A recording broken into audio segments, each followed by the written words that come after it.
Welcome back. We've been looking at adding and subtracting rational expressions. In our last video, we were looking at rational expressions with polynomial denominators. In this video, we are going to look at simplifying complex fractions. Our process will be really pretty similar with a couple key differences that we will see.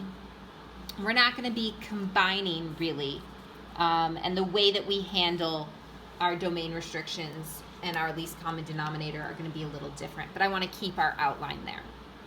So here we have a complex fraction. So a complex fraction is a fraction within a fraction. So I have in the numerator 1 plus 1 over x, and in the denominator I have 1 minus x over y. Now if we remember back to our last section when we were looking at dividing, when we divide, dividing is just like multiplying by the reciprocal. However, my denominator isn't just one fraction. My denominator is a complex fraction. I have a number minus a fraction, or a number plus a fraction.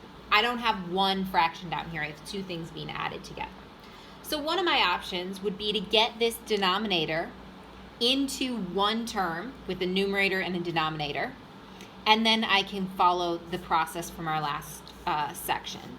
But I'm actually going to look at a different method of doing this that's a little bit easier in my opinion. So the way it starts is we first want to fully factor. Everything's fully factored here, so I'm good. I now want to find my least common denominator. And I am going to start with the least common denominator of the numerator, which is the top.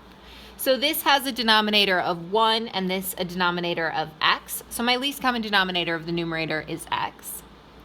And the least common denominator of the denominator, down here, the denominator here is 1, the denominator here is y.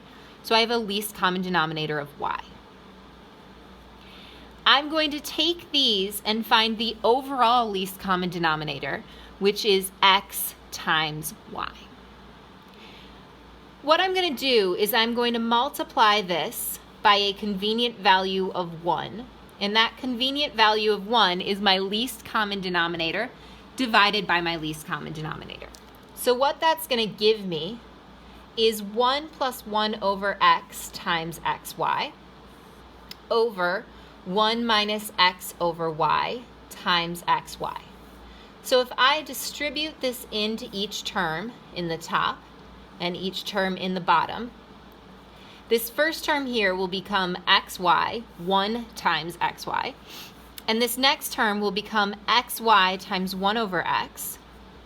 I'm going to write this all out, 1 over x times xy, divided by 1 times xy, which is just xy, minus x over y times xy.